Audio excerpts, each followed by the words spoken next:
there's a great way for us to lean in instead of running away, but it has to be fueled with passion. In other words, if I don't care about something, it's going to be really easy to move away.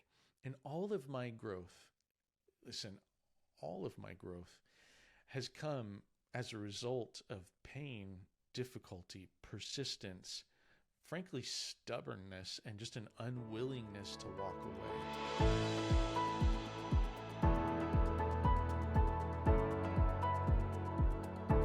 Welcome to the Leveraging Success Podcast. I'm your host, Jeff Gerhardt. Every time that we're together, I want to help you to work less, make more, and with the freedom that you gain and the margin that you start to shore up, you're going to be able to use that to be an incredible spouse, parent, and most importantly, live the mission that God put you on this planet for. I'm excited to be here with you today because what are we going to talk about but who will I be if I sell my business? You know, I get to work with lots of people who get up to the precipice of deciding should they sell. And we're living in an age where I think it is a seller's market. There's just a lot of people who are out there looking to consolidate, to add people with books of business, IP, access, and with all of the capabilities that you may have in your business, there's a question of, should I sell? And really the question that's behind that question is, who will I be after I sell? Well, what a day it is. It is gray skies here, and we're in a rush to the end of the year. So much is happening around me. I know that as we get to these days, there's just a crunch, a real crunch on everything that needs to get done. With Christmas coming, our celebration as a family, and this year we're doing some things differently with our daughters who are married. They're going to be out at their in-laws, and that means that Christmas Day, it's Heather and I and the boys. So we've decided to take a trip, something we have never done before on Christmas Day, which is going to be a lot of fun. We're looking forward to that. This last weekend, we had just a great time with friends. You know what it's like to go to a dinner with somebody and not just experience an excellent meal, but be with people that you trust, that you love, that you can open up and talk deeper with. And that sure happened to Heather and I. And in fact, we got into some discussions that I'm going to want to tell you about more in future episodes. But what it led to was to hear our friend's story of them traveling to New Zealand to see this beauty that's there. It's like a South Pacific Switzerland is the way they described it. Just amazing natural beauty, mountains. And of course, they've got the opposite climate than we've got in North America. So they were going to the opposite there. And along the way, they were driving around on this island. Of course, there's a North Island and a South Island. And they talked a lot about how beautiful both were, but that the South, it was just full of sheep. There's many times more sheep than there are people there in New Zealand. And as they drove around, they were listening to this podcast from one of our friends, somebody that we love, John Eldridge and Wild at Heart. And the series that they were going through earlier in 2024 had to do with something called Ordinary Mystics. Now, I'm not going to attempt to summarize it. I'm still digesting it. There was a 4-part series that came out on that podcast that, like I said, I'd like to talk here about a little bit more in a future episode. In fact, I already know where I want to get that put in. But they exposed us to these episodes, and of course, Heather and I know Wild at Heart deeply. We've lived it, coached it, and been a part of seeing men and women work on their hearts to see those mended for the use that Christ wants to bring their hearts to. So some fantastic stuff. And over the weekend, I was listening to this podcast, spending time at my son's coffee shop. He works at Hope Coffee in Melissa, Texas. It's an amazing place. Great coffee and a great mission that they've got there. And Zach's really enjoyed working there. Then over the weekend, the biggest news was that Syria was overrun by the militants that wanted to take over, and they ran out Bashar al-Assad. Their family, the Assad family, has ruled Syria for 50 years. And so this came to a very fast end. Many of you know that I'm very passionate about the Middle East. I get to chair the board of an incredible ministry called Uncharted Ministries. Tom and Joanne Doyle and their team are fantastic. I'll never forget being with Syrian pastors in Lebanon.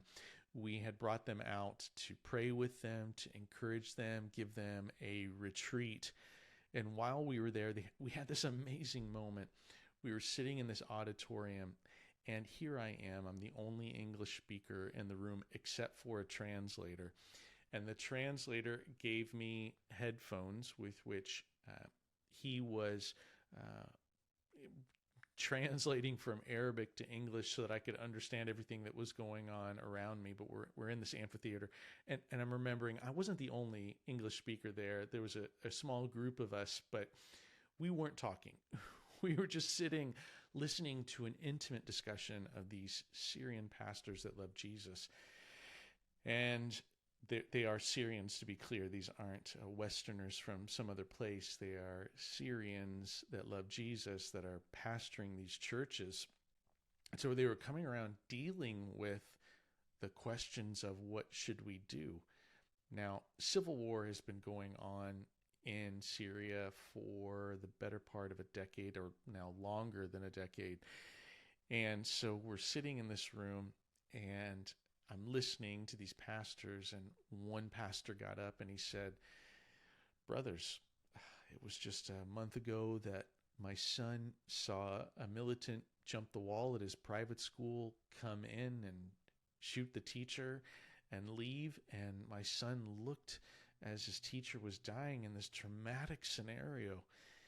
And he said, my son is grappling with this, trying to understand and process what he saw, and it's breaking my heart." And all of them were nodding and explaining their care and how difficult that must be. And as they kept talking, another one got up and he said, "Brothers, I don't know what's going to happen next, and you may need to leave the country or seek safety.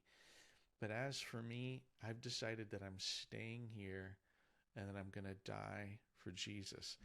Now, persecution and gospel stories, and seeing whether it was the martyrdom of Stephen in Acts, or something else of people dying, or reading about them, dealing with persecution. As a Westerner, I don't receive that level of persecution. But to listen to that story was extremely moving, incredibly moving. I just thought, I was speechless. Of course, I wasn't talking, but I couldn't think of what to think, because here are these men and women who are there, committed to their calling. And what would it take for me to be committed to my calling to that level? Let me add on to that story that we just got news over the weekend from the Uncharted team that in cities where these militant groups are moving in, the Uncharted team has been moving in at the same time while everyone is getting out.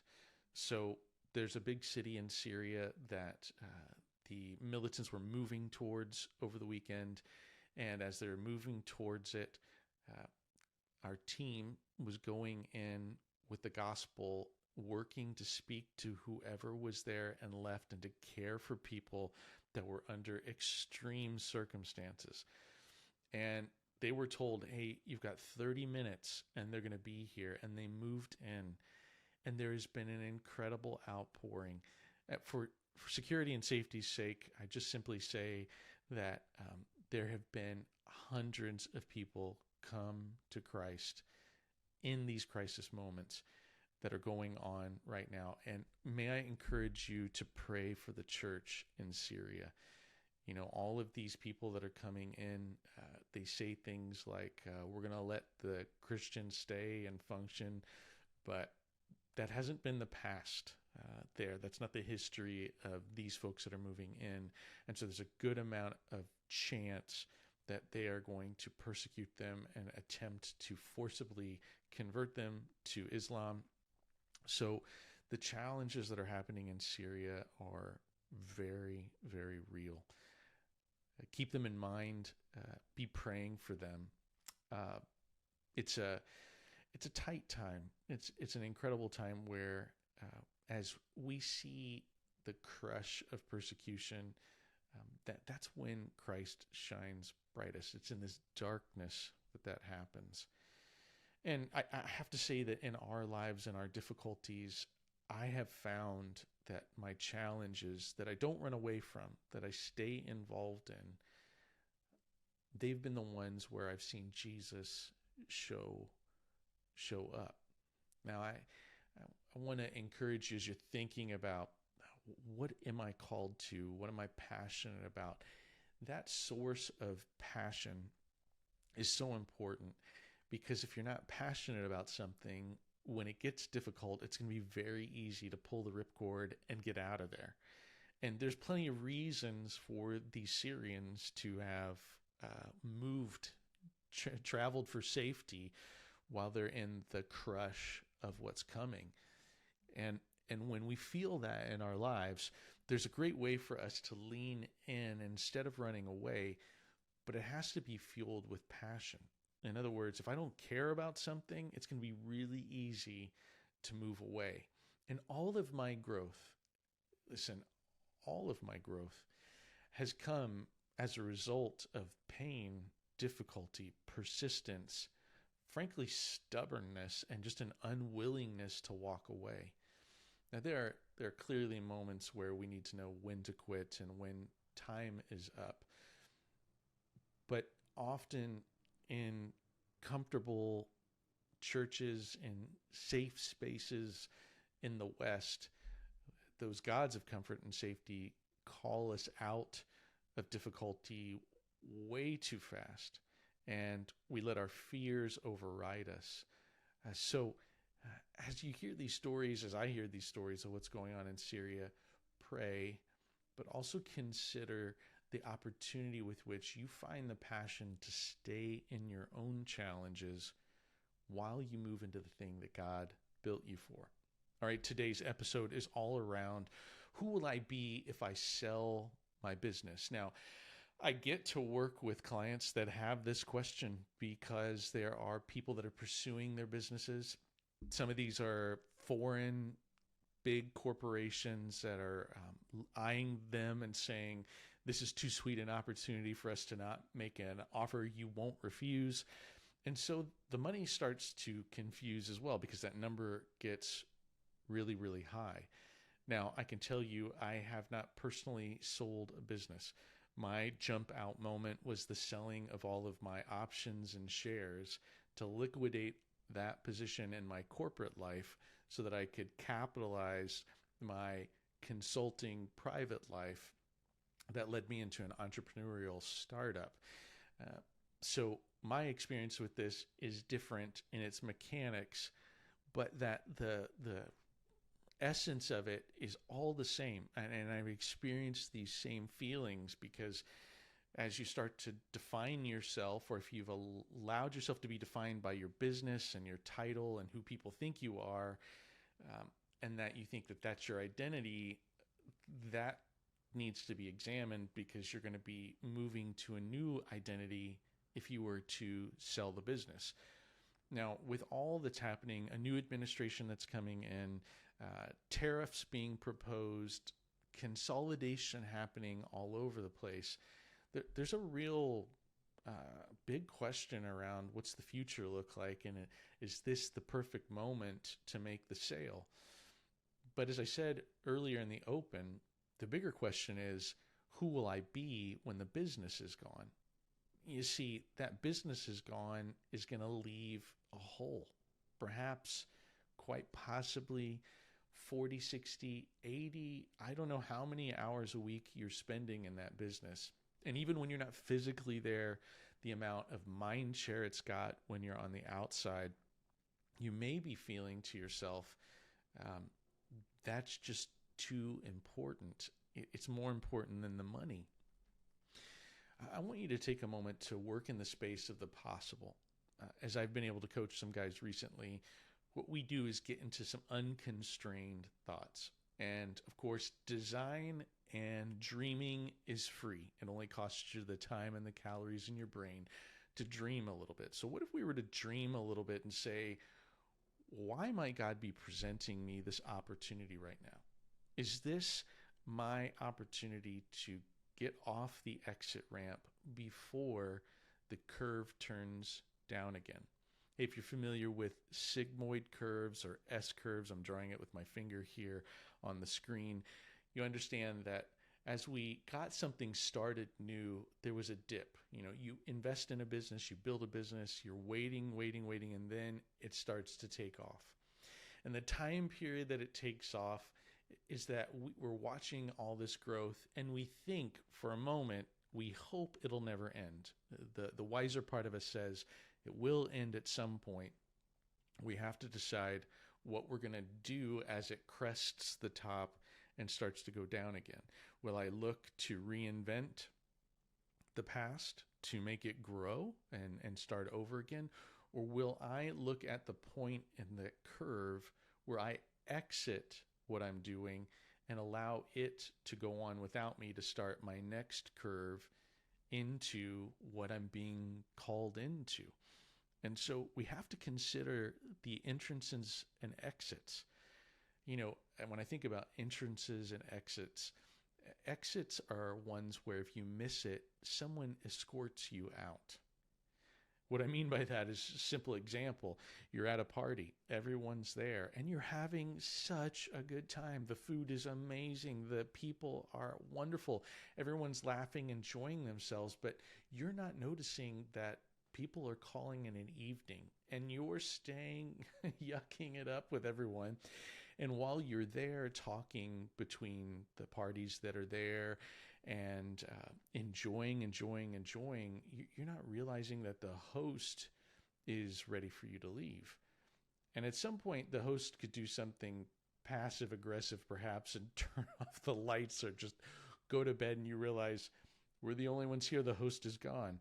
Or maybe the host is going to be explicit and say, hey, it's time for you to go now. I'm ready for you to leave. We're going to shut it down for the night. Now, that moment for me, if I'm being asked to leave or I'm sensing that I'm the last to leave, that game of musical chairs where the music stopped and everyone got a seat but me, you realize, whoa, I missed my exit. And that's something that we want to avoid. We want to see the moment, the peak moment when we got the most out of the opportunity without going and being too greedy or missing our cues. But instead we got something really wonderful out of it. We were very content, and we said, okay, let's move out of this moment into the next moment and expect that the next day's opportunities, what the future holds, is going to allow for something really special to happen.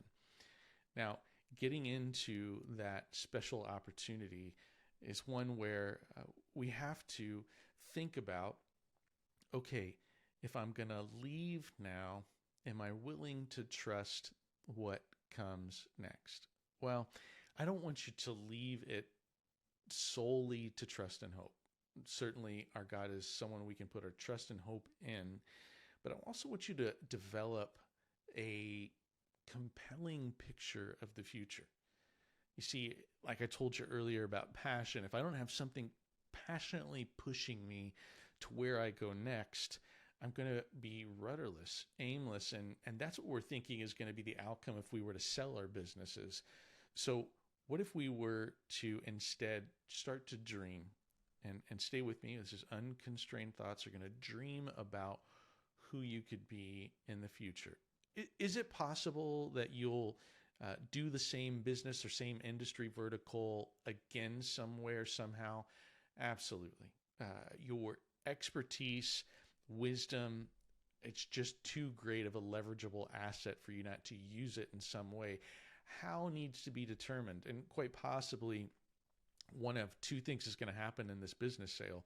One, they're going to ask you to stay around for a period to make sure that the transition goes well. Or two, they're going to give you a non-compete. Or three, they're going to say both to try to make sure that you don't just move a block down the road and open up the same business again. So that process of transition, we'll worry about that secondarily, but certainly the capability in what you've built over all these years, it's leverageable. It's something that is an asset for you to use again. Now, we're building a vision and a dream for who you could be. Some opportunities for you would be to say, I'm going to first plan for a year sabbatical. And I recommend giving yourself a year to transition.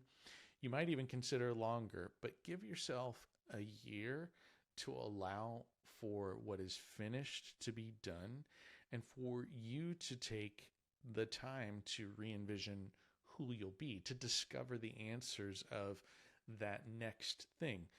What is that next thing going to be? It's to be discovered.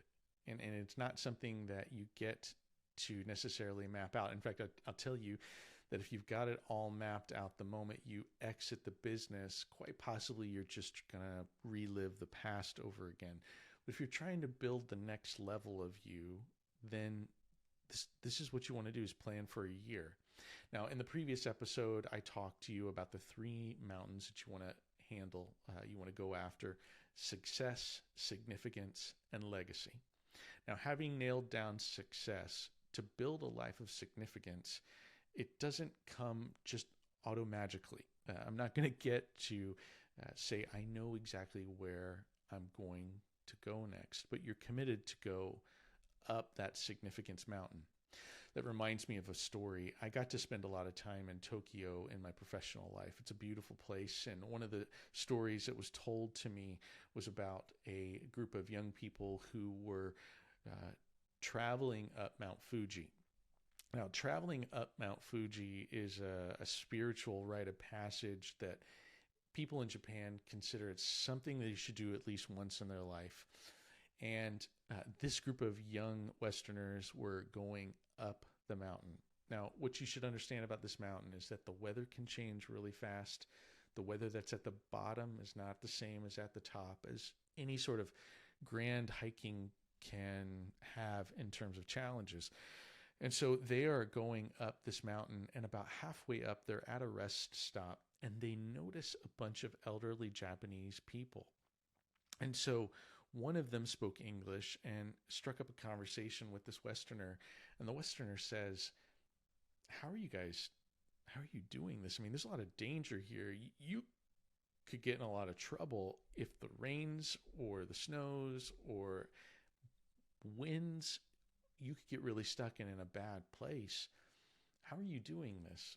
Well, he said, first of all, what we do is we tether ourselves together. And so we each have a rope around our waist and a rope in between us. And we take turns leading that line so that everyone's pulling and gaining the benefit together of a roped in, tethered line of people walking up this path. And so whoever's in the lead is creating power for the others, and they're leaning into that while providing power for those who are behind them. And they're teaming their way up the mountain. And he said, but don't you ever get overwhelmed thinking about getting to the top and down again? And the elderly Japanese man said, no. You see that mile marker down there? He said, yes, I see it. That marker right there, that is all I concentrate. That's all I have to get to. I just have to get to that marker. And once I get to that marker, I'll look towards the next marker. I don't think about the whole mountain. I don't think about what could be. I just think about, I need to get to the next marker. And this is the process that I want you to entertain. But first, mentally understand the mountain's a year. Could be longer, but just decide it's a year. And you're traveling this mountain to develop a significance plan, because the outcomes that you're trying to go after is to help you uh, navigate a plan that's going to leverage your success for something that will matter forever.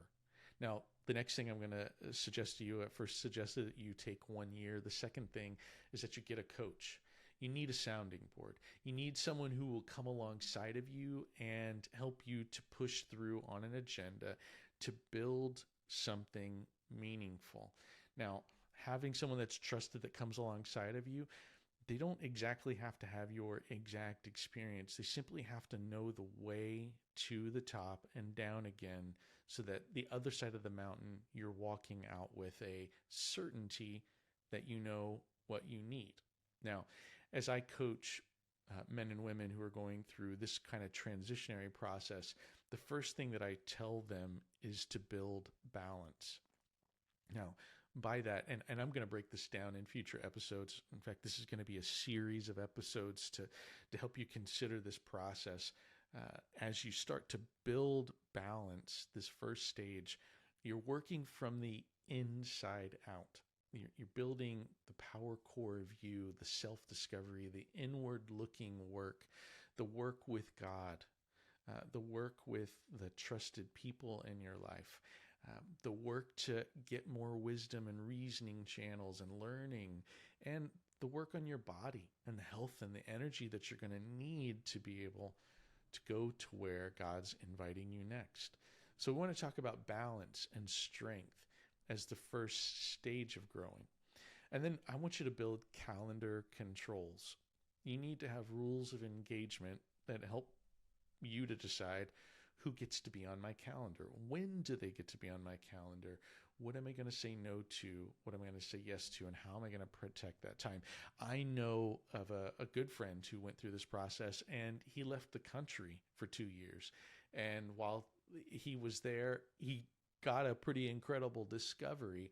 But being away for 2 years is a commitment, and getting out of the country helped to just protect against local obligations that somebody may be saying, come back, we want you back, or sort of drag you into a repeat without a real cocooning process that allow you to transform into what God wants to bring you to. So create the right calendar controls of how are you going to protect your time. Then I want you to have a 90-day vision. And if we were to talk about the terms of the next marker, just make the next marker 90 days from now. What do you want to see happen in 90 days? What is the rally cry for 90 days that you're going to go after as a short sprint and achieve it? The beginnings of something, the discoveries of something, you're going to want to go through that. And every 90 days, build another vision for 90 days. That's what I'm always coaching. I think that 90-day sprints allow for us as leaders to go somewhere grander, bigger, and to achieve without the thought of I'm looking all the way to the top of that mountain as my only outcome. All right, so make a 90-day vision, build balance, create calendar controls, make a 90-day vision. And then your work's going to be finding your why, the best and highest use of your capabilities, and your passions. Now, these three things together become the focus of you. And there's going to be a lot of soul searching, a lot of discussions, and a lot of feedback that's going to help you as you go through this process to unearth, why do I exist? What's my purpose? What's my best use? And what do I roll out of bed and do that is better than 99.9% of the world? I just have this God-given capability that I want to stoke and focus on. And then what is my heart beat for? What do I care about that I just can't not care about? This is going to become the focus of who you're becoming. And this will be a process for you to be discovering. And this is what I want to help you on in this journey together, is to unearth who you were made to be, and to decide that if I'm going to leave this thing that's consumed my time, been my baby and identity in the business that I'm going to sell off, that I want to move to something greater. Now, all of this process that I'm suggesting to you is to say, I think you should move to something greater, because a rinse and repeat of success, while it's a good thing to have had the success, you've got the farm that provided for you. Now you'll have the asset with which investing it and managing it well can feed you. And that's not to say that you won't have some generated income in one way or another, but that success is now a trophy that is in your past. It's something that has given you legitimacy and options. Because of your success, you have options. So what would you do with those options? Listen, the thing that I could not unsee, that I could not stop thinking about, is that someday I am going to stand in front of the judge. Someday I am going to stand in front of the judge, Jesus, who is going to have my life laid out in front of me in some visualization. And it'll be tested by fire. And what doesn't get burned up will be my reward for eternity. Now, I don't want to create a bunch of wood, hay, and stubble in my life that gets burned up. I don't want to waste my time living a life that doesn't bring him glory. And we have a few short years here.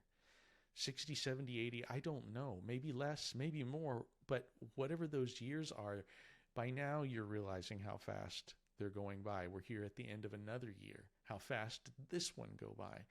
And as they quickly pass us, we get the urgency to make sure that these years are going to matter. And I'm not just talking about a legacy that will matter, maybe my name on a building.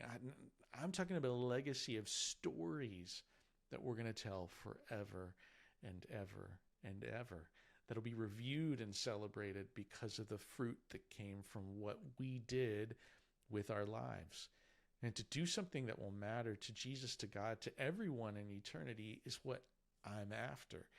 And I could go back and repeat my success in my corporate life. I could continue to just build business and consume and enjoy until death comes. But that, I think, is going to lead to disappointment and realizing what could have been. So I'm after it, and I want you to be after it. And if you're successful and you're my target, business owners, executives, entrepreneurs, investors, leaders of family offices, you have something that has allowed you to lead. And I believe that that's a leverageable success for God's kingdom, and that the next movement of revival in our country in the West will be seen and be led by people that can't unsee eternity. They can't unsee the opportunity to bring the gospel, to share the good news of Jesus everywhere. Hey, I love our time together. It's so easy for me to talk about this, and I'm looking forward to future episodes breaking down these processes even more. Thanks for being with me here today. If you've enjoyed this episode, would you subscribe to this podcast?